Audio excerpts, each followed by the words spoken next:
The saddest thing was probably that I didn't expect much when I got up that morning. No lavish displays or unexpected celebration.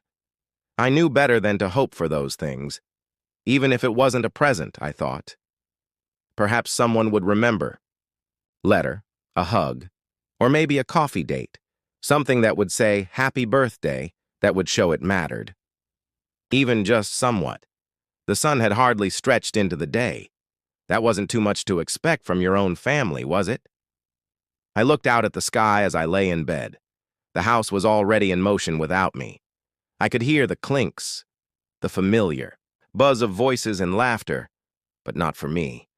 Not that morning. I put on my shirt, padded silently down the hallway, and entered the kitchen. Mira already had her hair done. Her makeup, light, elegant, that familiar vanilla scent floated around her like it always did on calm mornings. She was standing by the island counter, packing food into a cooler, protein bars, fruit slices, water bottles. "Morning," I mumbled, voice still scratchy from sleep. She looked up for half a second before glancing away. "Morning. Coffee's fresh," she said. No grin, no kiss. Not even a glance with weight. I made my way to the coffee machine silently, poured myself a cup, and leaned against the sink. That's when I noticed it. Coolers packed tight, foldable seats arranged like puzzle pieces, a bag of ice melting, fishing, rods lined up by the door. Zara came around the corner, brushing her thick curls into a ponytail. She didn't even notice me at first. "Hey, Dad," she said quickly. "You're up early, huh? Uncle Aaron's already on his way to pick us up." She vanished again. I stood there, coffee in hand, feeling like a guest in my own home. "I need to get my hat," I murmured, just to say something, just to be heard. My chest tightened. Zara reappeared, hoodie in hand, bounding up the stairs. "Yeah, you know how Aaron is," she said. "We've been planning this for weeks. He won't wait for anyone." "My birthday is today," I said almost to myself. No accusation, no bitterness, just a quiet fact. Mara paused, glanced over. "Oh, I see." She zipped the cooler closed and murmured, "Happy birthday," like she was commenting on the weather. "Nice day today. We'll maybe order in or celebrate later this week." I wanted to ask why. Why my birthday was treated like a chore. Like something that could be postponed if remembered at all. But I didn't ask. Zara came thudding down the stairs again, snatched her bag, and dashed out the door. "Uncle Aaron's here," she called. Mira leaned in for a light kiss on my cheek. "Don't wait up," she said, like a favor to an acquaintance. I watched from the doorway as they climbed into the truck. Aaron honked twice and yelled about the fishing, Spot being 2 hours away. Zara stared blankly out the window. She didn't even look back, and then the door closed. The silence that followed was so complete I could hear the hallway clock ticking. I stood there, coffee cooling, staring at the empty space where their shoes had been, and I wasn't sad. Not exactly. It was quieter than that. I walked into the living room. It wasn't despair, not the kind that breaks things. It was just blank. I sat in, my favorite chair. The one I had napped in when Zara took her first steps.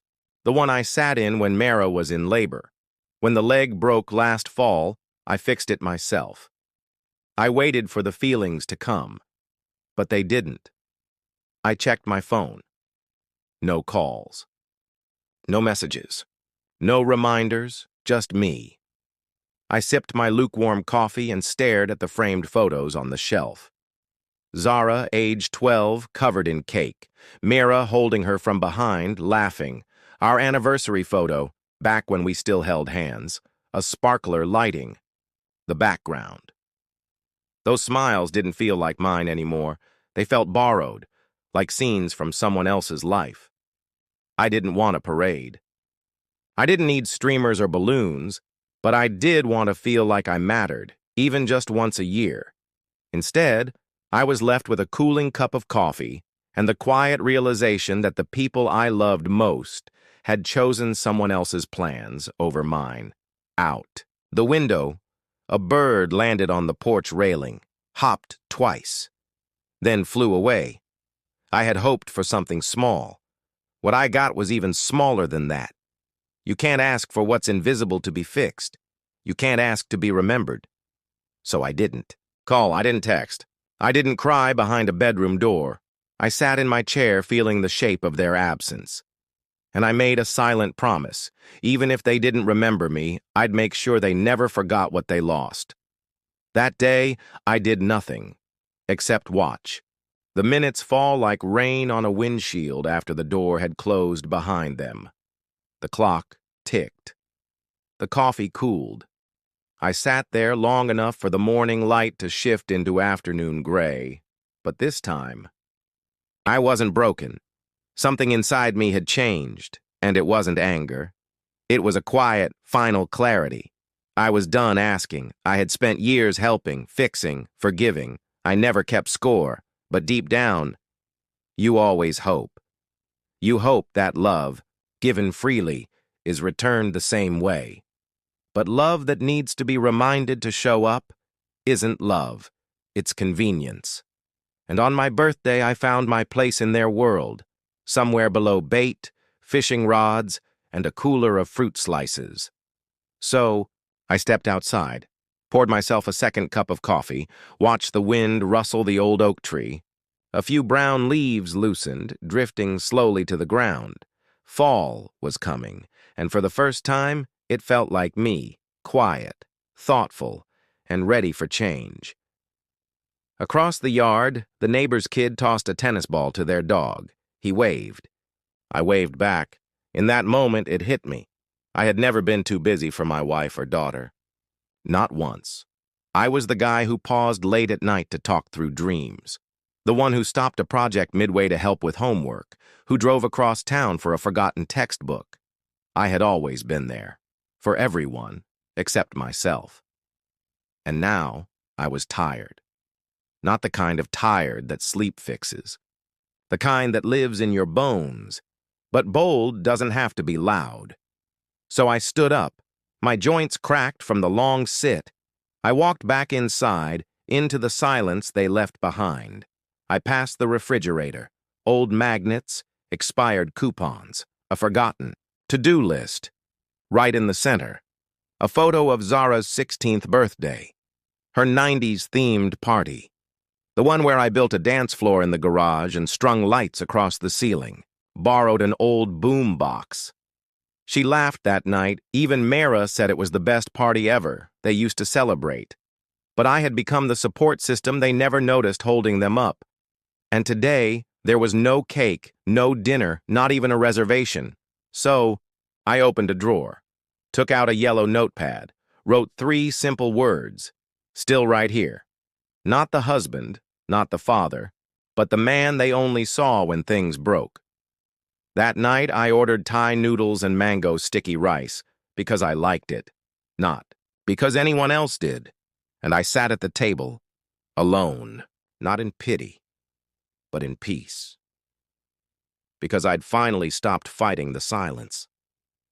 Silence, I realized, holds a mirror. And in that reflection, I saw someone who had loved too long and been forgotten too often. I didn't need to lecture them. They'd feel the cold themselves. The next morning, I got up early, made coffee again. But this time, I picked up a pen and started planning, not to pout, but to rebuild. I made a short list. People who came into my life from the heart, not out of duty. Harold, my cousin, once a chef, now retired out in the country. He never forgot my birthday, except maybe this year. So I called him Jules. He boomed. "You sound lighter than yesterday," I laughed. "I just hit the truth, I think, or something like it." "I want to throw a little thing this weekend," I said. "Not a party, just a reminder that I'm still here." No pause. "Tell me when," he said. "I'll bring food. I'll cook."